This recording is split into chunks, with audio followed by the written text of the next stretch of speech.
नमस्कार दोस्तों, भाइयों बहनों और साथियों, आप सभी लोगों का स्वागत इस वीडियो में मैं कर रहा हूं। आप सभी को बता दूं दोस्तों, यहां पर इंडियन नेवी में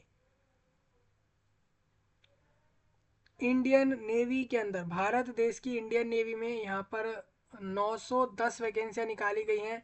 जो कि एक इन सेट करके एक एग्ज़ाम होता है। इन सेट एक एंट्रेंस टेस्ट है। उसको देकर आप लोग ये जॉब को ले पाओगे। आपको बता दूं, ये वीडियो बेसिकली पूरा इस जॉब के बेस पर रहेगा, जो कि 910 वैकेंसी आप सभी के लिए निकाली गई है इंडियन नेवी के अंदर। यानी आपकी गवर्नमेंट जॉब होगी, सेंट्रल गवर्नमेंट जॉब होगी। और बेसिकली यहाँ पर ये जो आपकी जॉब होगी वो किन किन पोस्टों पर होगी वो डिस्कशन होगा। और इंडियन नेवी बेसिकली डिफेंस में आ जाता है। और तो भारत देश की डिफेंस के अंदर ये इंडियन नेवी के अंदर आपकी जॉब है। 910 वैकेंसियाँ निकाली गई हैं। 910 लोगों को यहाँ से जॉब मिल जाएगी पूरे भारत देश से, ऑल इंडिया से। अब कौन से पोस्ट हैं, एग्जाम के रिगार्डिंग क्या सिलेबस है, क्वालिफिकेशन क्या चाहिए, एज लिमिट क्या चाहिए, सैलरी क्या रहेगा, बेनिफिट क्या क्या रहेंगे, और कौन अप्लाई करेगा कौन नहीं करेगा, फॉर्म का फीस होगा या नहीं होगा या फिर क्या होगा, और इसके अलावा जो भी जानकारी नोटिफिकेशन में दी है आपके साथ सभी डिस्कस होंगी। आपको बता दूं, दुनिया के भारत देश में ये रिलीज करा गया नोटिफिकेशन है। यानी कि भारत देश के अंदर ये वैकेंसियां होंगी 910 लोगों को यहाँ से जॉब मिलेगी, जो कि नोटिफिकेशन के द्वारा बताया जा रहा है। तो इतने लोगों को यहाँ से जॉब मिल जाएगी। अब हम सारी जानकारियाँ इस नोटिफिकेशन के अंदर जो भी जॉब से जुड़ी हुई दी है आप सबके साथ डिस्कस करेंगे। बेसिकली आप हरियाणा, झारखंड, उड़ीसा, मेघालय, मणिपुर, केरला, कर्नाटक, असम, वेस्ट बंगाल, त्रिपुरा, तेलंगाना, हिमाचल प्रदेश, आंध्र प्रदेश, उत्तराखंड या फिर किसी भी ऐसी जगह से हैं भारत देश में, या फिर आपके पास नेशनैलिटी ऑफ इंडिया है, तो आप सभी लोग इस फॉर्म पर अप्लाई कर सकते हो। फॉर्म की डेट्स क्या है और सारी जानकारी आपको मिलने वाली है। आप सभी लोग अंतिम तक इस जानकारी को, इस वीडियो को जरूर देखें। आप सभी के लिए काफ़ी खास होगा। अब बात करें दोस्तों कि यहाँ पर ये जो है नोटिफिकेशन आपको देखने को मिल जाएगा ज्वाइन इंडियन नेवी के वेबसाइट पर। GOV मीन्स गवर्नमेंट वेबसाइट हो जाएगी ये। और नोटिफिकेशन मैंने आपको वीडियो के नीचे दिया है, आप वहाँ से देखो अगर आपको यहाँ पर वेबसाइट पे ढूंढने में परेशानी हो रही है। ठीक है। हाँ, इस वेबसाइट पे आप जैसे देखते हो ना, करियर्स एंड जॉब्स के अंदर अगर आप जाओगे तो वहाँ पर ही आपको मैं जैसे दिखाता हूँ। मैं जैसे यहाँ पे आया तो मेरे को दिख रहा है बिकम अ नेवल सिविलियन। तो इसी वाले ऑप्शन पे आप क्लिक करते हो तो आपके सामने इस तरीके से एक पेज आएगा। इसमें आप यहाँ पर सिविलियन पे क्लिक कर देना और पर्सोनल में सिविलियन करना, और इसके बाद आपको रिक्रूटमेंट वाले सेक्शन में नोटिफिकेशन देखने को मिल जाएगा। अभी लोगों को परेशानी हो रही है तो वो आप डायरेक्ट मैंने जो दिया है वो लिंक भी काम कर जाएगा इसमें। आपको बता दूं, ये नोटिफिकेशन है जो आपके साथ डिस्कस हो रहा है। Government of India, ministry of defence, मैंने कहा ही कि डिफेंस के अंदर आता है इंडियन नेवी। और इसके अंदर सिविलियन एंट्रेंस टेस्ट करके एक एग्ज़ाम होगा जिसको इनसेट कहते हैं, जो कि इसके बाद ही आपको ये जॉब मिल रही होगी। सभी को समझ आ रहा होगा। मैं आपको बता दूं, इंडियन नेवी इनवाइट कर रहा है एप्लीकेशन, जो भी एलिजिबल कैंडिडेट्स हैं इस पर अप्लाई करें। ऑनलाइन में अप्लाई करेंगे इसी वेबसाइट पर। जो कि पोस्टें क्या क्या होंगी आपको यहाँ पर दिखा दूं। ये एक चार्जमैन, जो कि ऑम्यूनिशन वर्कशॉप रहेगा, और इसके अलावा चार्जमैन फैक्ट्री के लिए, और सीनियर ड्राफ्ट्समैन इलेक्ट्रिकल और मैकेनिकल और कंस्ट्रक्शन और कार्टोग्राफिक और आर्मेमेंट जैसी चीज़ों के लिए रहेगा। बेसिकली यहाँ पर आप अगर देखते हो तो ये कह रहे हैं कि हमें सीनियर ड्राफ्टमैन चाहिए। पोस्ट का नाम ये होगा, जो कि इलेक्ट्रिकल मैकेनिकल में चाहिए होंगे, कंस्ट्रक्शन में चाहिए होंगे, और कार्टोग्राफिक और आर्मेमेंट के अंदर चाहिए। और आप अगर देखोगे ड्राफ्टमैन ग्रेड सेकंड भी चाहिए इनको। इसके अलावा ट्रेड्समैन मेट भी चाहिए। तो इतनी सारी पोस्टें यहाँ पर निकाली गई हैं। आप देखोगे तो ये सारी पोस्टें जो आपकी बताई जा रही है एट वेरियस कमांड्स, अलग अलग कमांड्स पर। यानी कि एप्लीकेशन इन अदर फॉर्म में नहीं एक्सेप्ट होगा, ऑनलाइन में सभी लोग भरेंगे। जो भी कैंडिडेट सिलेक्ट होते हैं normally will have to serve in the units under administrative control of respective commands. However they have they can be posted anywhere in India in naval units formation as per administrative requirement। मतलब कह रहे हैं हमारे Indian navy की जितने भी अलग अलग यूनिट्स हैं पूरे देश में, हम कहीं पे भी आपको सर्व कर सकते हैं, कहीं पर भी आपको भेज सकते हैं। ऑनलाइन फॉर्म भरे जाएंगे, ये तो क्लियर हो ही गया होगा। General general central service group BNG, यानी कि नॉन गेजेटेड पोस्ट रहेंगे और नॉन मिनिस्ट्रियल होंगे ये पोस्ट। पे बैंड जो रहेगा एज पर 7 CPC के हिसाब से लेवल 6 का रहेगा। ये जो कुछ पोस्ट है आपको नीचे दिख रही है, इनको 35,400 से लेकर 1,12,400 के बीच सैलरी दिया जाएगा हर महीने। और ग्रुप बी में ये नॉन गैजेटेड पोस्ट है जो कि जनरल सेंट्रल सर्विस है, मतलब कि सेंट्रल गवर्नमेंट्स के अंडर आ रहे हैं ये सारे। और चार्जमैन ऑम्यूनिशन वर्कशॉप के लिए, ये पोस्ट का नाम चार्जमैन है, ऑम्यूनिशन वर्कशॉप में फैक्ट्री में चार्जमैन चाहिए इनको। और सीनियर ड्राफ्टमैन चाहिए इलेक्ट्रिकल में। तो आप सभी लोग देख लो ये सब। और वैकेंसी में आपको बताता चलता हूँ, डिसेबिलिटीज़ वालों के लिए भी है। अगर आप बात कर रहे हो चार्जमैन ऑम्यूनिशन वर्कशॉप की, तो 22 वैकेंसी यहाँ पर दिखाई गई है, जिसमें यूआर को 12 दी जा रही है, एससी को 3, एसटी को 2, ओबीसी को 4, ईडब्ल्यूएस को 1। तो ये 22 में से रहेगा। आप अगर देखते हो डिसेबिलिटी वाले को भी एक वैकेंसी यहाँ दी जाएगी। डिसेबिलिटीज़ में इन्होंने जहाँ लिखा है अदर्स, इसका मतलब ये है जहाँ पर ये कुछ कुछ डिसेबिलिटीज़ तो कह रहे हैं OH है, VH है, इनकी वैकेंसियाँ बता दी। सपोज इन वाले डिसेबिलिटीज़ को छोड़कर जो बाकी डिसेबिलिटीज़ में आ रहे हैं उनको अदर्स करके कहा जाएगा और उनकी डिसेबिलिटीज़ वहाँ से रहेंगी। ड्राफ्ट जो चार्जमैन फैक्ट्री में है 20 वैकेंसी है। सीनियर चार्जमैन फैक्ट्री में इनको 20 वैकेंसी, और सीनियर ड्राफ्ट्समैन इनको इलेक्ट्रिकल में 142 लोग चाहिए। जिसके अंदर आप यहाँ से वैकेंसियाँ समझ लेना, डिसेबिलिटीज़ वाली भी आप यहाँ से समझ लेना कि किसको कितनी डिसेबिलिटीज़ वाइज वैकेंसियाँ हैं। अब ये तो रही आपकी बात जो कि ग्रुप बी में नॉन गैजेटेड पोस्टें थी। अगर बात करें ट्रेड्समैन मेट की, तो ट्रेड्समैन मेट की वैकेंसियां यहाँ पर जो भी हैं ये ग्रुप सी में नॉन गैजेटेड पोस्ट होंगे, और इनकी सैलरी 18,000 से 56,000 तक रहेगी। अगर आप बात करें बेसिकली इनको इनिशियली 20,000 रुपये मिलेंगे, आप ये मान सकते हो। और जो आपको ऊपर 35,400 बताइए, आप उनमें 36,000 मिनिमम मान के चलना जो कि आपको इनिशियली मिलेंगे जॉब लगते के साथ ही। मैं आपको बताता चलूँ, आप रेंज वाइज जो सैलरी में मिनिमम होता है उसको मान के चले हमेशा, क्योंकि मैक्सिमम वाली आपकी बढ़ती है तो बढ़ते बढ़ते वहाँ तक पहुँचती है।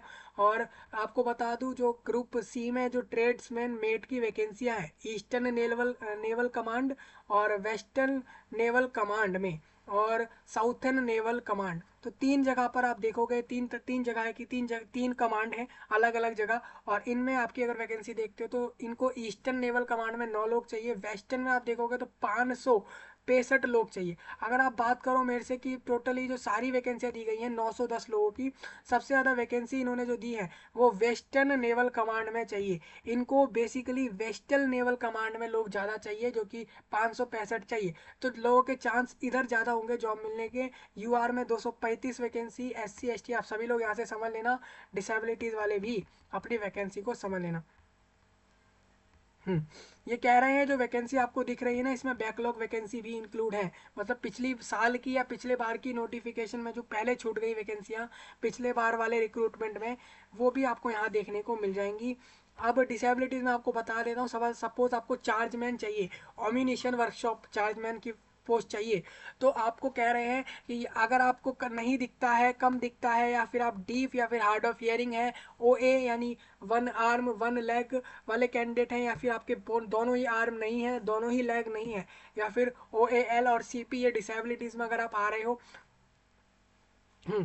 तो आपको ये वाली वैकेंसियाँ मिलेंगी ये वाली पोस्टों की। और साथ में आपकी फिजिकल रिक्वायरमेंट ये होनी चाहिए कि आप sitting, standing, walking, bending, reading, writing और ये सारी चीज़ें आप कर पा रहे हो, तभी मैनिपुलेशन विद फिंगर MF हो जाता है। तो ये सारी अगर आपको फिजिकल रिक्वायरमेंट फुलफिल कर रहे होंगे उन्हीं को ये वाली पोस्ट मिलेंगी। सपोज अगर आपको ये वाली डिसेबिलिटीज़ है और आप मान लीजिए ये वाले फिजिकल रिक्वायरमेंट फुलफिल कर रहे हैं, तो आपको ये वाले पोस्ट पे अप्लाई करने से कोई भी नहीं रोकेगा।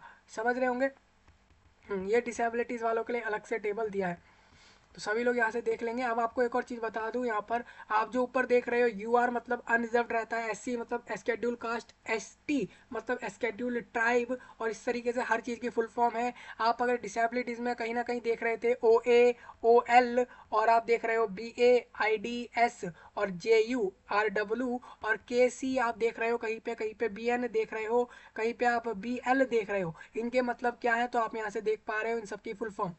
रिजर्वेशन रहेंगे जिन लोगों को भी, वो सब गवर्नमेंट के रूल के हिसाब से उनको मिलेंगे, यानी सेंट्रल गवर्नमेंट्स के रूल के हिसाब से यहाँ पर सबको रिजर्वेशन है। बेसिकली ऑल इंडिया रिजर्वेशन सभी को मिलेंगे, आप समझ रहे होंगे।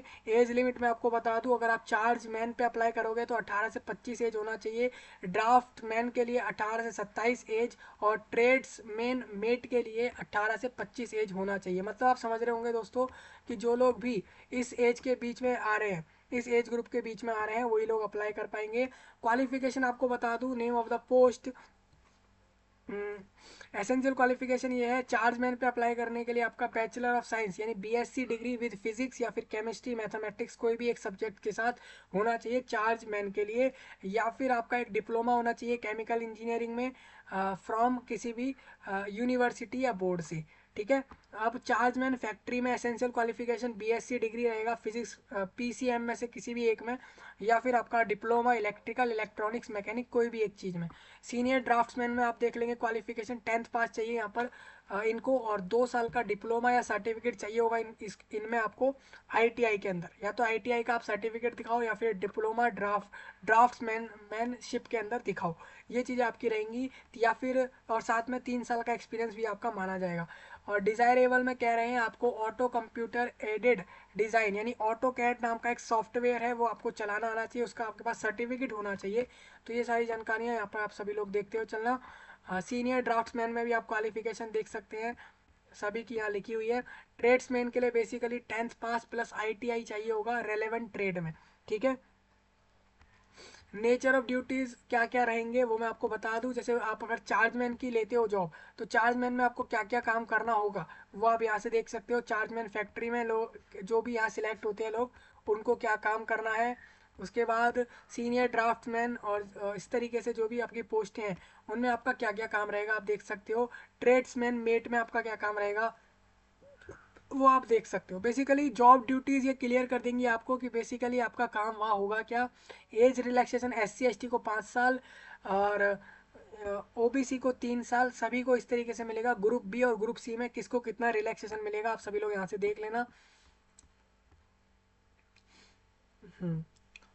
अब देखिए, जो फॉर्म की लास्ट डेट है ना अप्लाई करने की, मतलब जो इन्होंने लास्ट डेट दी है फॉर्म की, उसी डेट के भी आप पर आपकी qualification age limit date of birth सब वेरीफाई करी जाएगी, उसी के डेट पर देखी जाएगी। और एग्ज़ाम की फ़ीस जो यहाँ पर फॉर्म भरेंगे सभी लोग, एग्जामिनेशन फ़ीस बेसिकली यहाँ एग्ज़ाम होगा आपका इस रिक्रूटमेंट में 295 295 रुपीज़ आपको पे करने हैं।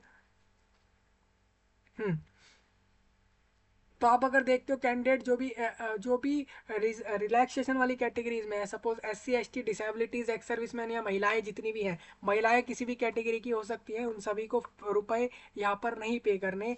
लेकिन जो लोग रिजर्वेशन में नहीं आते और खासकर वो सब पुरुष हैं या फिर महिला नहीं है, तो उन सबको 295 रुपीज़ पे करने हैं। वो ऑनलाइन में वीज़ा मास्टर रुपए credit card debit card UPI जैसे ऑप्शन से पेमेंट कर देंगे।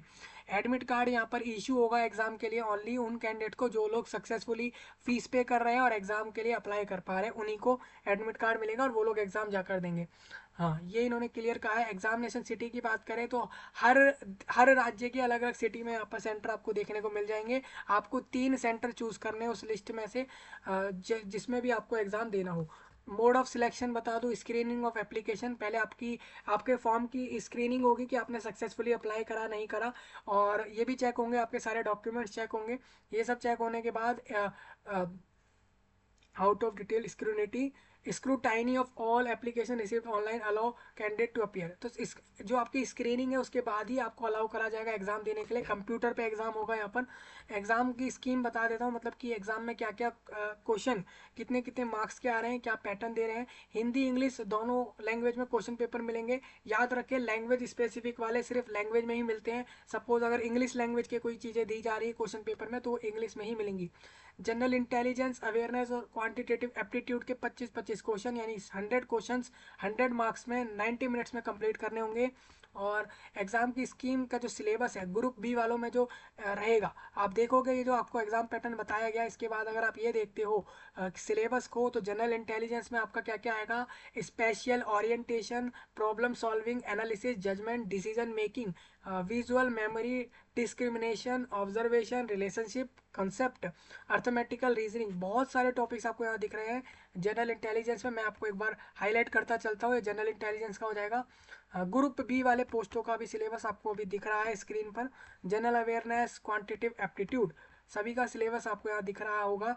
ग्रुप सी का अलग है, आप देखोगे तो आप कहोगे ग्रुप बी और सी में जो टॉपिक्स हैं वो सेम है, लेकिन सिलेबस में थोड़ा फर्क है, तो आप सभी लोग देखते हुए चलेंगे यहाँ से। सपोज मान लीजिए एग्जाम में आपके और आपके कॉम्पिटिटर के मार्क्स सेम आ गए, आपके और आपके साथ जो और लोग दे रहे हैं उनके मार्क्स सेम आते हैं, तो ऐसे में जो लोग डेट ऑफ बर्थ वाइज बड़ा होगा उसको ये लोग मेरिट में ऊपर रखेंगे। ये सब चीज़ें यहाँ पर देखी जाएंगी। मतलब अगर मान लीजिए यहाँ पर ऐसा होता है कि प्रशांत और प्रीतम दो ऐसे कैंडिडेट हैं जिनके सेम मार्क्स आ गए, प्रीतम और प्रशांत, तो ऐसे में किसको ऊपर रखे मेरिट में? तो ऐसे में अगर एज वाइज अगर प्रीतम बड़ा होगा तो प्रशांत को मेरिट में नीचे रखा जाएगा और प्रीतम को ऊपर रखा जाएगा। ये डेट ऑफ बर्थ के हिसाब से टाई केस सॉल्व होंगे। बाकी आप यहाँ से देख सकते हो स्क्राइब, अगर कोई डिसेबिलिटीज वाला एग्जाम के लिए स्क्राइब को यूज़ करना चाह रहा है फिजिकल लिमिटेशन के कारण, तो वो यूज़ करेगा, तो वो किस बिहाफ पर यूज़ करेगा वो सब देख लेंगे। एक स्क्राइब मतलब ये होता है कि आप डिसेबिलिटीज़ वाले हैं और आप अपना एग्ज़ाम खुद नहीं कर सकते, किसी दूसरे से करवाना चाह रहे हैं क्योंकि आप खुद नहीं कर पाएंगे, तो इस केस में आप क्या करोगे उसके लिए आपको यहाँ से सारे पॉइंट रीड करने हैं। अंडरटेकिंग आपको देनी पड़ेगी यहाँ पर, और अपने खुद के स्क्राइब के लिए, तो इसके भी आप पर आप ये चीज़ें फॉर्म में ही दोगे। हम्म आंसर की जब आपको मिलती है एग्जाम हो जाने के बाद, तो वहाँ पर आप चैलेंज कर सकते हो अपने क्वेश्चंस के आंसर्स को, जो भी ये इंडियन नेवी दे रहे हैं, कह रहे हैं इंडियन नेवी वाले कह रहे हैं कि भाई आपने हमारी आंसर की ये है, इस क्वेश्चन का यही आंसर सही होगा, यही ऑप्शन सही होगा, और आप वहाँ पर कह रहे हो नहीं आप आंसर की में ये ऑप्शन ये क्वेश्चन को गलत दे रहे हो। सपोज मान लीजिए आप क्वेश्चन नंबर 10 15 को गलत दे रहे हो आंसर की में, ऐसा मुझे लगता है, कोई ऐसा कैंडिडेट कह रहा है, तो वो ऑब्जेक्शन कर सकता है, वो आपको ऑप्शन मिलता है एग्जाम के बाद। अब नॉर्मलाइजेशन वो होता है, मान लीजिए एक ये एग्ज़ाम एक से ज़्यादा शिफ्ट में हुआ, मान के चलिए फॉर्म बहुत ज़्यादा आ गए, और क्योंकि भाई जॉब ही ऐसी है, अभी लोग फॉर्म ज़्यादा भरेंगे इसमें, और इसमें अगर फॉर्म ज़्यादा आते हैं तो ये एक नॉर्मलाइजेशन फार्मूला, एक फार्मूला है जिसको यूज़ करके रिक्रूटमेंट करवाएंगे। बेसिकली ये हर शिफ्ट का अलग अलग एक रिजल्ट निकालेंगे, फिर ऑल ओवर भी निकालेंगे। इस तरीके से हर कैंडिडेट का रिजल्ट दो तरीके से आएगा, इसको नॉर्मलाइजेशन कहते हैं। इसका फॉर्मूला आप इंडियन नेवी के वेबसाइट पर देख सकते हो, बहुत पहले का इन्होंने दे रखा है। एग्ज़ाम कब होगा तो एग्जैक्ट डेट टाइम अभी नहीं पता, जो भी आपका ईमेल आईडी है या मोबाइल नंबर जो भी आप फॉर्म में दोगे वहीं पर आपको आ जाएगा कि किस दिन एग्ज़ाम है, कब आपको एडमिट कार्ड डाउनलोड करना है, और कैसे कैसे आपको क्या करना है वहाँ आपको पता लगेगा। एग्ज़ाम हो जाने के बाद ये यहाँ पर आपका जो भी कैंडिडेट सिलेक्ट होंगे उनका यहाँ पर डॉक्यूमेंट वेरीफाई कराएंगे, मेडिकल एग्ज़ाम करवाएंगे, ये सब चीज़ें होंगी।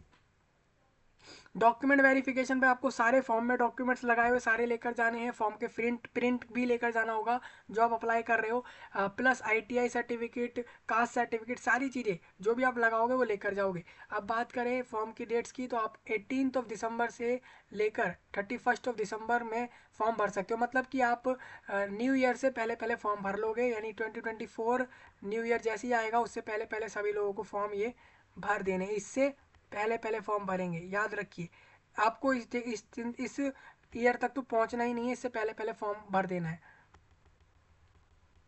ये रजिस्ट्रेशन पोर्टल है, बेसिकली रजिस्ट्रेशन का समय है। हाँ, रजिस्ट्रेशन जिनका हो जाता है ना तो उनको पास एक उनको ये मिल जाता है कि भाई वो आराम से फॉर्म भर सकते हैं। रजिस्ट्रेशन सब लोग कर लेना। सबसे पहले ये बात आपको बता दूं, आपको करना क्या है, अप्लाई करने के लिए सबसे पहले आप जैसे ज्वाइन इंडियन नेवी के वेबसाइट पर ज्वाइन नेवी पे जाओ, वेज टू ज्वाइन पे जाओ, सिविलियन जैसे मैंने आपको दिखाया था वहाँ पर जाओगे तो इनसेट का नोटिफिकेशन दिख जाएगा, वहीं से आप अप्लाई कर सकते हो। मतलब जो मैंने आपको ये वाला पेज दिखाया ना, इसी पे आपको वो सारी जानकारियाँ मिल जाएंगी।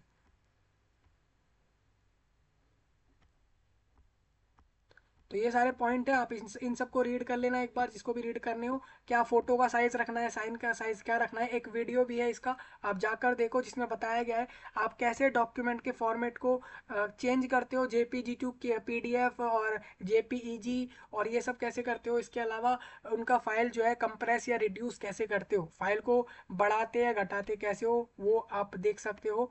ये सब आपका बताया गया है। नेशनैलिटी की बात कर लूँ तो ऑल इंडिया मतलब भारत देश के सभी लोग फॉर्म भर सकते हैं, नेपाल भूटान देशों के भी लोग फॉर्म भर सकते हैं, अगर वो उनके पूर्वज, उनके परिवार में जो उनके पहले के पूर्वज रहे वो 1 जनवरी 1962 से पहले वो इंडिया में परमानेंटली रहने आ गए और वो रह रहे हैं। तो आप अपने परिवार में पूछो, अपने रिलेटिव्स में पूछो कि क्या हम लोग, आप लोग 1 जनवरी 1962 से पहले शिफ्ट हो गए थे इंडिया में, सपोज उनके लिए कह रहा हूँ जो नेपाल भूटान जैसे देशों से आए हैं, और तभी आप लोग फॉर्म भर सकते हो। इसके आपके पास प्रूफ होंगे कि आप सच में आ गए थे इस डेट से पहले इंडिया में परमानेंटली या नहीं, इस चीज़ का ध्यान रखना है। और ना कि सिर्फ नेपाल भूटान, यहाँ पर अगर कोई श्रीलंका, ईस्ट अफ्रीकन कंट्रीज जितनी भी हैं, सपोज केन्या, युगांडा और तंजानिया जैसी जगहें, और जाम्बिया और मलावी, जेर और एथियोपिया और वियतनाम जैसी जगहों से जो लोग आए हैं अब भारत में हैं, वो सभी लोग फॉर्म भर सकते हैं। बट जो कंडीशन है उसको मेंटेन करके चलें सभी लोग।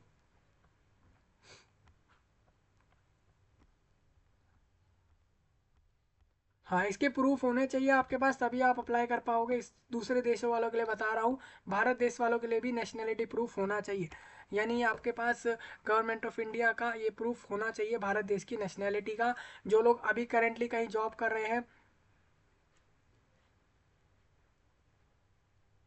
हाँ, तो वो लोग एनओसी जरूर जमा कर दें फॉर्म में ही कि भाई हमारे जहाँ हम काम कर रहे हैं उनको कोई ऑब्जेक्शन नहीं है, हम इस जॉब पे अप्लाई कर रहे हैं।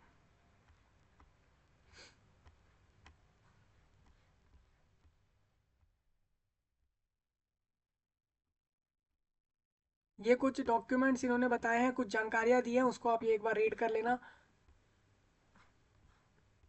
ये कुछ इंस्ट्रक्शन आपके लिए दिए गए हैं, इसको आप रीड कर सकते हो। ये इस देखिए, ये वाला पॉइंट जो है ना 17 वाला, इसको सब लोग रीड कर लेना, बस ऐसे ही रीड कर लेना आप, अगर जानते भी हो तब भी, कि यार ये बता रहे हैं कि मान लीजिए कैंडिडेट ने कुछ ऐसा कर दिया, फॉल्स, कोई फॉल्स चीज़ कर दी रिक्रूटमेंट प्रोसेस में, तो उसके खिलाफ क्या क्या हो सकता है। तो उसके लिए आप ये सब चीज़ें रीड कर लेना, सिर्फ एक बार रीड करके देखना दोस्तों, आपको ये चीज़ें क्लियर हो जाएंगी ना इन पॉइंटों की, तो आप ये गलतियाँ नहीं करोगे रिक्रूटमेंट प्रोसेस में, जिससे कि आपका ये जॉब आपको मिल जाए। ठीक है, तो ये वाले पॉइंट वो है जो आपको नहीं करने हैं। ठीक है, इन सबको ध्यान देंगे। डिस्क्लेमर में कुछ पॉइंट है आप देख सकते हो। फॉर्म के डेट्स का थोड़ा ध्यान रखें, लास्ट दिन जो है 2023 का, तभी तक आप सभी लोग फॉर्म भर सकते हो।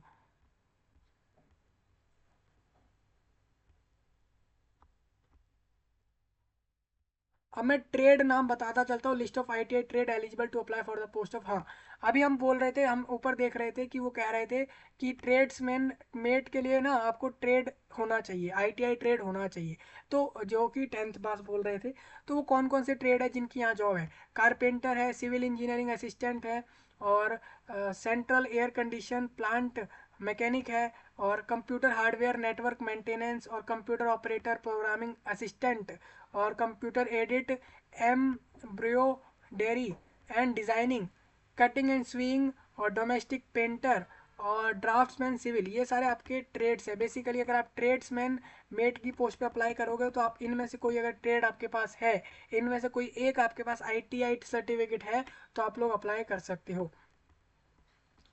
काफ़ी ज़्यादा ट्रेड मुझे दिख रहे हैं, 64 ट्रेड्स हैं टोटल। हाँ, ट्रेड्स का आपको यहाँ से क्लियर हो गया। बाकी जो ड्राफ्ट्समैन थे और जो चार्जमैन थे उनकी वैकेंसी तो अलग ही है, वो अलग ही पोस्ट होते हैं, जिसके बारे में आपको ऊपर क्लियर कर दिया था। तो ये पूरा नोटिफिकेशन था दोस्तों। ये जॉब बिल्कुल रेगुलर है, परमानेंट है, मतलब कि आपकी डेली बेसिस की जो भी जॉब होंगी इन नेवी के अलग अलग यूनिट्स पर पूरे देश में रहेंगी, और आप इसको अपना परमानेंट जॉब मान सकते हो, रेगुलर जॉब मान सकते हो। सैलरी सही है। अगर आप सारे पोस्ट पर एलिजिबल हो तो मैं आपको कहूँगा आप जो है उन वाले पर अप्लाई करो, जैसे चार्ज मैन, इन वाले पोस्टों पर अप्लाई करो, क्योंकि वहाँ पर सैलरी भी सही है, बेनिफिट्स हर कैंडिडेट को मिलेंगे यहाँ पर, और ये जॉबें बढ़िया होंगी। हाँ, अब एक डाउट और रहता है, एक से ज़्यादा पोस्ट पे अप्लाई कर सकते हैं क्या। तो यहाँ पर ऐसा पॉइंट अभी मैं हमने डिस्कस नहीं किया, अगर होगा तो आप चेक करना, और जिसको पता लगता है कि हाँ एक से ज़्यादा पे अप्लाई कर सकते हैं, तो वो पॉइंट्स जिनको भी पता लगे कमेंट पे क्लियर कर देना सभी के लिए, कि हाँ भाई एक से ज़्यादा पे अप्लाई कर सकता है कैंडिडेट या नहीं कर सकता। ठीक है, ये चीज़ आप लोग क्लियर करोगे कमेंट में। बाकी जानकारी आपको सारी दे दी है, syllabus, qualification, salary, age limit, सब कुछ बता दिया है। आपको कोई ऐसा पॉइंट लग रहा हो जो नहीं समझ आता है, कमेंट में बताइए, और इस जानकारी को देश विदेश एवं पूरे दुनिया में फैलाइए, क्योंकि ये पूरे दुनिया के लिए एलिजिबल माना जा रहा है इस जॉब पर लोगों को। बस कंडीशन ये रहे कि नेशनलिटी इंडिया की हो, बस दूसरे देश के लोग फॉर्म भर सकते हैं, जो कि मैंने आपको बता दिया है। चलिए आपसे मिलते हैं नई वीडियो में, तब तक के लिए आप सभी का धन्यवाद।